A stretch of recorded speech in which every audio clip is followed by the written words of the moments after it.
ओम श्री साईनाथाय नमः। श्री साई सच्चरित्र अध्याय 46। बाबा की गया यात्रा, बकरों की पूर्व जनकथा। इस अध्याय में श्यामा की काशी, प्रयाग व गया की यात्रा, बाबा किस प्रकार वहां इनके पूर्व ही चित्त के रूप में पहुंच गए तथा 2 बकरों के गत जन्मों के इतिहास की कथा का वर्णन किया गया है। प्रस्तावना। हे साई, आपके श्री चरण धन्य है और उनका स्मरण कितना सुखदायी है। आपके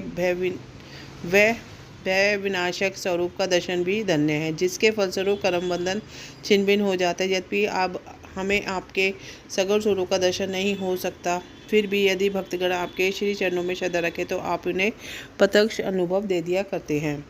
आप एक अज्ञात आकर्षण शक्ति द्वारा निकटस्थ से दूरस्थ भक्तों को अपने समीप खींचकर उन्हें एक दयालु माता की भांति हृदय से लगाते हैं। ये साई भक्त नहीं जानते कि आप निवास कहाँ हैं, परंतु आप इस कुशलता से उन्हें प्रेरित करते हैं, जिसके फलस्वरूप भाषित होने के लगता है कि आपका अभयहस्त उनके सर पर है और यह आपकी ही कृपा दृष्टि का परिणाम है कि उन्हें अज्ञात सहायता सदैव प्राप्त होती रहती है। अहंकार के वशीभूत होकर उच्च कोटि के विद्वान और चतुर पुरुष भी इस भवसागर की दलदल में फंस जाते हैं, परंतु हे साई, आप केवल अपनी शक्ति से असहाय सहृदय भक्तों को इस दलदल से उबार कर उनकी रक्षा किया करते हैं। पर्दे की ओट में छिपे रहकर आप ही तो है सब न्याय कर रहे हैं, फिर भी आप ऐसा भी नहीं करते जैसे उनसे आपका कोई संबंध ही ना हो। कोई भी आपका संपूर्ण जीवन गाथा नहीं जान सका, इसलिए यही श्रेष्ठकर है कि हम अनन्य भाव से आपके श्री चरणों की शरण में आ जाएं और अपने पापों से मुक्त होने के लिए एकमात्र का ही नाम स्मरण करते रहें। आप अपने निष्काम भक्तों की समस्त इच्छाएं पूर्ण कर उन्हें परमानंद की प्राप्ति करा दिया करते हैं। केवल आपके मधुर नाम का उच्चारण ही भक्तों के लिए अत्यंत सुगम पथ है। इस साधन से अब में राजसिक और तामसिक गुणों का विकास होकर सात्विक और धार्मिक गुणों का विकार होगा। इसके साथ ही साथ उनमें विवेक, वैराग्य और ज्ञान की भी प्राप्ति हो जाएगी। तब उन्हें आत्मस्थित होकर गुरु से भी अभिन्नता प्राप्त हो जाएगी और इसका ही दूसरा अर्थ है गुरु के प्रति अनंत भाग से शरणागत होगा। इसका निश्चित प्रमाण केवल यही है कि तब हमारा मन स्थिर और शांत हो जाता है। इस शरणागति, भक्ति और ज्ञान की महत्ता अद्वितीय है, क्योंकि उनके साथ ही शांति, वैराग्य, कीर्ति, मोक्ष इत्यादि की भी प्राप्ति सहज ही हो जाती है। यदि बाबा अपने भक्तों पर अनुग्रह करते हैं तो वह सदैव ही उनके समीप रहते हैं, चाहे वह कहीं भी क्यों ना चला जाए, परंतु वह तो किसी न किसी रूप में पहले ही पहुँच जाते हैं, जो इस कथा से स्पष्ट है। गया यात्रा। बाबा से परिचय होने के कुछ काल पश्चात ही काका साहब दीक्षित ने अपने ज्येष्ठ पुत्र बापू का नागपुर में उपनयन संस्कार करने का निश्चय किया और लगभग उसी समय नाना साहब चंद्रोकर ने भी अपने ज्येष्ठ पुरुष का ग्वालियर में शादी करने का कार्यक्रम बनाया। दीक्षित और चंद्रोकर दोनों ही शिरडी आया। प्रेमपूर्वक उन्होंने बाबा को निमंत्रण दिया। तब उन्होंने अपने प्रतिनिधि श्यामा को ले जाने को कहा, परंतु जब उन्होंने स्वयं पधारने के लिए उनसे आग्रह किया तो उन्होंने उत्तर दिया कि बनारस और प्रयाग निकल जाने के पश्चात मैं श्यामा से पहले ही पहुँच जाऊँगा। अब पाठक और श्रोतागण कृपया इन शब्दों को ध्यान में रखें, क्योंकि ये शब्द बाबा की सर्वज्ञता के बोधक है। बाबा की आज्ञा प्राप्त कर श्यामा ने उन उत्सवों में सम्मिलित होने के लिए प्रथम नागपुर, ग्वालियर और उसके पश्चात काशी, प्रयाग और गया जाने का निश्चय किया। अपा कोते भी श्यामा के साथ जाने को तैयार हो गए। प्रथम तो ये वह दोनों उपनयन संस्कार में सम्मिलित होने नागपुर पहुँचे। वहाँ काका साहब दीक्षित ने श्यामा को 200 रुपये खर्च के निमित्त दिए। वहाँ से वह लोग विवाह से सम्मिलित होने ग्वालियर पहुँचे।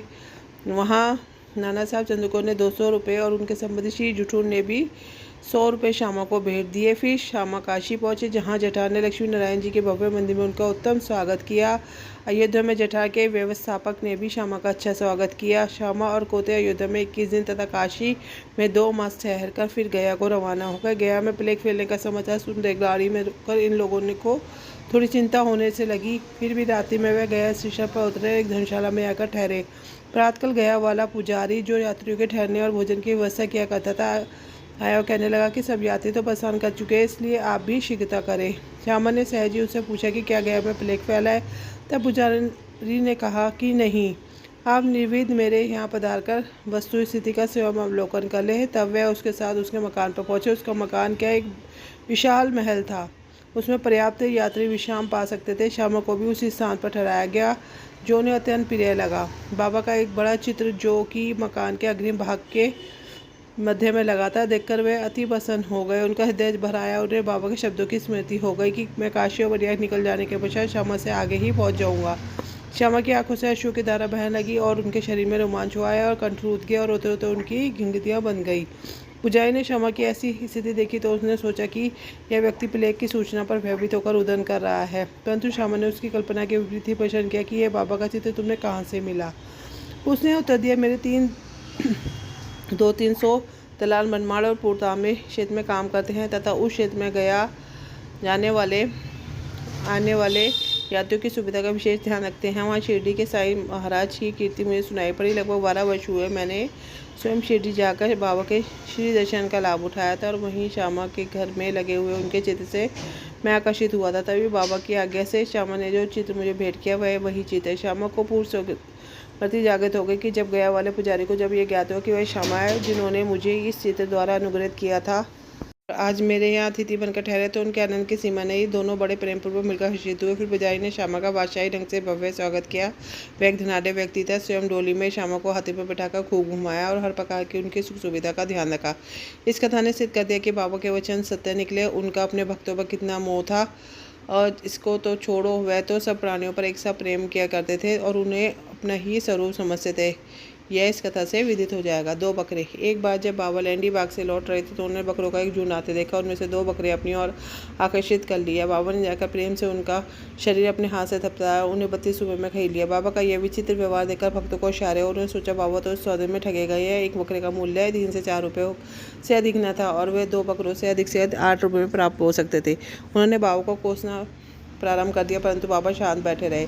जब श्यामा तात्या ने बकरे मोल लेने का कारण, तो उन्होंने उत्तर दिया कि कोई घर ऐसी तो है नहीं जिसके लिए मुझे पैसे इकट्ठे करने हैं। फिर उन्होंने 2-4 सेर दाल बाजार से मंगाकर उन्हें खिलाई। जब उन्हें खिला पिला चुके थे तो उन्होंने पूर्व उनके मालिक को बकरे लौटा दिया था। इस पश्चात उन्होंने उन बकरों के पूजनों की कथा इस प्रकार सुनाई। श्यामा और तात्या, तुम सोचते हो कि मैं इस सौदे में ठगा गया हूँ, परंतु ऐसा नहीं है। किसी कथा सुनोगे। जन्म में ये दोनों मनुष्य थे और सौभाग्य से मेरे निकट संपर्क में थे, मेरे पास बैठते थे। वह दोनों सगे भाई थे और पहले इनमें परस्पर बहुत प्रेम था, परंतु बाद में ये एक दूसरे के कट्टर शत्रु हो गए। बड़ा भाई आलसी था, किंतु छोटा भाई बहुत परिश्रमी था, जिसने पर्याप्त धन उपार्जन कर लिया था। उसमें बड़ा भाई अपने छोटे भाई से ईर्ष्या करने लगा, इसलिए उसने अपने छोटे भाई की हत्या करने के उसका धन हड़पने की ठानी और अपना आत्मीय संबंध भूलकर वे एक दूसरे के बुरी तरह झड़ने लगे। बड़े भाई ने अनेक पतन किए, परंतु छोटे भाई की हत्या में सफल रहा।